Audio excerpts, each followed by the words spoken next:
Hi friends, welcome to InfoPost Telugu.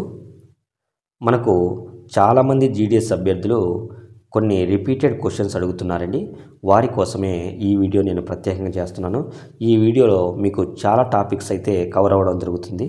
కాబట్టి మీరు దయచేసి ఈ వీడియో ఎటువంటి క్రమంలో అయినా మీకు నచ్చినట్లయితే ప్లీజ్ లైక్ చేయండి. మీకు ఎటువంటి డౌట్ ఉన్నా ఖచ్చితంగా కామెంట్ చేయండి, నేను రిప్లై ఇస్తాను. దయచేసి ఛానల్ని అయితే సబ్స్క్రైబ్ చేసుకోండి, ఓకేనా. మనకు డిస్క్రిప్షన్లో 2 వాట్సాప్ గ్రూప్స్ ఉంటాయండి. ఒకటి admin group, next discussion group. Admin గ్రూప్లో మీకు ఎటువంటి డిస్టర్బెన్స్ ఉండదు, నేను మాత్రమే పోస్ట్ చేస్తాను.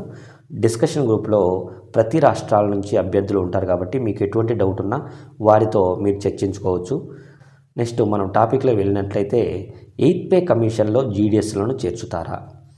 8th పే కమిషన్లో మనకు జీడిఎస్లను చేర్చడం అనేది జరిగే అవకాశం అయితే లేదండి. ఎందుకు అంటే మనకు 2016లో కూడా జీడిఎస్లను అయితే 8th పే కమిషన్ అంటే 7th పే కమిషన్లో చేర్చలేదు.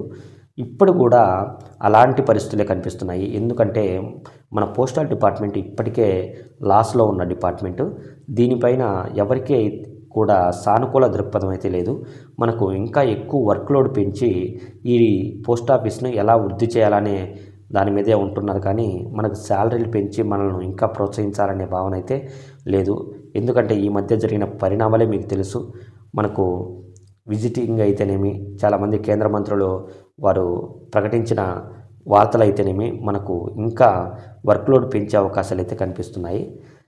ఎలా చేసినా కూడా మనకు 8th పే కమిషన్లో చేర్చకపోయినా కూడా మనకు 2026 తర్వాత కంపల్సరీగా శాలరీలు అయితే పెంచుతారు. ఎందుకంటే 7th పే కమిషను వచ్చినప్పుడు కూడా మనది ప్రత్యేక వ్యవస్థ అయినప్పటికీ కూడా మన దాంట్లో శాలరీలు అయితే పెంచడం జరిగింది.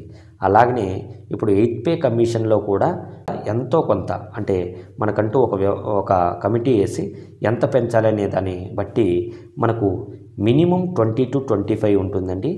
మ్యాక్సిమం 30 వరకు బీపీఎంలకు ఉంటుంది. ఒక 4,000 తక్కువగా ఒక ఏబీపీఎంకి అయితే ఉంటుంది, ఓకేనా. ఈ విధంగా మనకు ఖచ్చితంగా 2026 తర్వాత మన శాలరీలు అయితే ఉండబోతున్నాయండి. నెక్స్ట్ వచ్చే జీడిఎస్ నోటిఫికేషన్లో కట్ ఆఫ్ ఎంత ఉంటుంది అని చాలామంది అయితే వారి మార్క్స్ అయితేనేమి వారి పాయింట్స్ పెట్టి నాకు ఎక్కడ జాబ్ వస్తుందని అడుగుతున్నారు. మీరు కొద్దిగా నోటిఫికేషన్ వచ్చేంత వరకు ప్లీజ్ వెయిట్ చేయండి. ఎందుకంటే మన నోటిఫికేషన్ వచ్చాక ఏ డివిజన్లో ఎంత కట్ ఆఫ్ ఉంటుందో నేను మీకు అంటే ఎక్కువ పోస్టులు ఉండే డివిజన్ను నేను ఎంచుకొని అక్కడ కట్ ఆఫ్ రీసెంట్ అంటే ఇంతకుముందు ఎలా ఉండింది అనేది అనలైజ్ చేసి మీకు ఖచ్చితంగా ఒక వీడియో నేను చేస్తాను. ఆ వీడియో కింద కామెంట్ చేయండి. అప్పుడు మీరు ఏ డివిజన్కి ఎలా ఎలిజిబుల్ అవుతారో నేను కొద్దిగా మీకు వివరంగా చెప్తాను. అంతేకాకుండా నేను చెప్పిందే ఫైనల్ కాకుండా మీరు గ్రౌండ్ వర్క్ చేసుకొని ప్రతి ఒక్కరూ కూడా మీరు గ్రౌండ్ వర్క్ చేసుకుంటేనే మీరు జాబ్ సంపాదించగలుగుతారు. మీరు ఇక్కడ ఎగ్జామ్ రాసేది ఏమి ఉండదండి. మీరు ఎంత అనాలసిస్ చేసుకుంటారో అదే మీకు జాబ్ తెచ్చిపెడుతుంది. ఏపీలో అయితే 99 నుంచి 100% ఉన్నవారు మీరు ధైర్యంగా ఏపీలో మీరు అప్లై చేయొచ్చు. తెలంగాణలో అయితే 95 to 100% ఉండేవారు మాత్రమే అప్లై చేయండి. మిగిలిన వారు అంటే తక్కువ వారికి రాదా అంటే రాదు అని నేను చెప్పను, కానీ రిస్క్ ఎక్కువ ఉంటుంది. కాబట్టి మీరు ఇతర రాష్ట్రాలకు అంటే MP Madhya Pradesh, MH Maharashtra, UP Uttar Pradesh ఇటువంటి రాష్ట్రాలకు కట్ ఆఫ్ తక్కువ ఉన్న డివిజన్స్లో అప్లై చేయడం వల్ల మీకు జాబ్ వచ్చే ఛాన్సెస్ కొద్ది హైగా ఉంటాయి. ఇంకా అంటే 90% బిలో ఉండేవారు ఈస్టర్న్ స్టేట్స్ అంటే తూర్పు రాష్ట్రాలు, అరుణాచల్ ప్రదేశ్ ఇలాంటి రాష్ట్రాలకు మీరు వెళ్ళి అక్కడ కట్ ఆఫ్ తక్కువ ఉండే డివిజన్లకు మీరు అప్లై చేయాల్సి ఉంటుంది. ఇక్కడ కూడా కొన్ని ఇబ్బందులు అయితే ఉన్నాయండి. లోకల్ లాంగ్వేజ్ సర్టిఫికేట్లు అడుగుతున్నారు, కొన్ని డివిజన్స్లో కొన్ని ప్రాంతాల్లో అడుగుతున్నారు. అవి ఎక్కడో చూసుకొని వాటిని మినహాయించుకొని మిగిలిన డివిజన్లో మీరు అప్లై చేయండి. ఖచ్చితంగా మీకు జాబ్ వచ్చే అవకాశాలు ఉంటుంది. డిస్కషన్ గ్రూప్లో ఇంతకుముందు చాలామంది చాలా రాష్ట్రాల్లో చేస్తున్న వారు ఉంటారు. వారిని మీరు సంప్రదించి మీరు ఖచ్చితంగా కనుక్కొని వివరాలు నీట్గా కనుక్కొని మీరు అక్కడ అప్లై చేయడానికి ట్రై చేయండి, ఓకేనా. అంతేకాకుండా నెక్స్ట్ జీడిఎస్ జాబ్లో టార్గెట్స్ ఎలా ఉంటాయి? చాలామందికి నేను చెప్తున్నది నేను ఇంతకుముందు వీడియోలో కూడా చెప్పాను. ఇప్పుడు వచ్చే నోటిఫికేషన్ మాత్రం మీరు బీపీఎంకు ఎక్కువ ప్రిఫరెన్స్ ఇవ్వండి. ఏబీపీఎం డాక్ సేవకు కొద్దిగా ఎక్కువ ప్రిఫరెన్స్ ఇవ్వండి. అంటే రాబోయే రోజుల్లో మనకు బీపీఎంకి ఎక్కువ ప్రాధాన్యత ఏర్పడే అవకాశం ఉంటుంది. ఈ ఐడీసీలు నెక్స్ట్ మనకు ఇంతకుముందే ఆర్ఎంఎస్ కూడా తమిళనాడులో ఎత్తివేయడం జరిగింది. కాబట్టి ఇవన్నీ చూస్తుంటే ఏబిపిఎంకు కొద్దిగా ఇబ్బందులు ఎదుర్కొనే అవకాశాలు ఉంటుంది. కాబట్టి మీరు బీపీఎంకు ఎక్కువ ప్రిఫరెన్స్ ఇవ్వండి. బీపీఎం తర్వాత డాక్ సేవక్ అంటే ఎస్ఓలో ఉండే డాక్ సేవక్కు ప్రిఫరెన్స్ ఇవ్వండి. ఇంతకుముందు నేను డాక్ సేవక్ను ప్రిఫరెన్స్ ఇవ్వవద్దు అని చెప్తున్నాను, కానీ ఇక్కడ ఎస్ఓలో ఉండే డాక్ సేవక్ను వర్క్ ఉంటుంది కాబట్టి వారిని ఎక్కడికి బదిలీ చేసే అవకాశం ఉండదు. బీపీఎం కూడా మీరు ఎక్కువ ట్రాన్సాక్షన్ జరుగుతున్న బీఓని ఎంచుకుంటే ఇంకా మంచిది.